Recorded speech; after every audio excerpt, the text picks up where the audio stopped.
રાજકોટ નજીક આવેલા રીબડા ગામમાં અનિરુદ્ધસિંહ જાડેજાના સમર્થનમાં ક્ષત્રિય સમાજનું એક સંમેલન યોજાયું હતું। આ સંમેલનમાં ક્ષત્રિય સમાજની સંકલન સમિતિ અનિરુદ્ધસિંહના સમર્થનમાં આવી હતી। આ સંમેલનમાં ક્ષત્રિય સમાજના અગ્રણી નેતાઓ જેવા કે પીટી જાડેજા અને કરણસિંહ ચાવડા પણ હાજર રહ્યા હતા।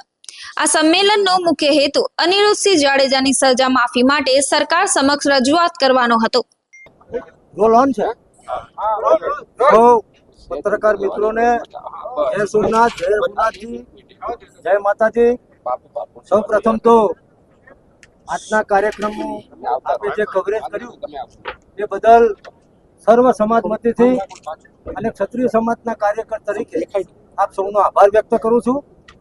આપ સૌ જાણો છો એ પ્રમાણે આજનું જે લાગણી પ્રદર્શન, શક્તિ પ્રદર્શન નહીં, લાગણી પ્રદર્શન અનિરુદ્ધસિંહ જાડેજા અને રીબડા પરિવાર ને એક હૂંફ આપવા માટે, એમને સહયોગ આપવા માટે, એમને સહકાર આપવા માટે આજે સમગ્ર ગુજરાતમાંથી તમામ જ્ઞાતિ સમાજના આગેવાનો, યુવાનો, વડીલો અને બહેનો પણ ઉપસ્થિત હતી।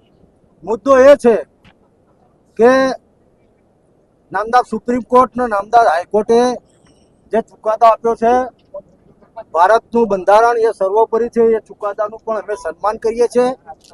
આજનું આ સંમેલન કોઈ સમાજની સામે, કોઈ વ્યક્તિની સામે, સરકાર સામે જરા પણ નહોતું, કારણ કે લોકશાહીમાં બંધારણે જે અધિકારો આપ્યા છે એ મુજબ અમે અમારી વાત કરવા માટે અહીંયા ઉપસ્થિત થયા છીએ, સકારાત્મક અભિગમ સાથે કે આમાં સારું શું થઈ શકે। એટલે અગાઉના વક્તાઓએ પણ બધી વાતને વણી લીધી છે।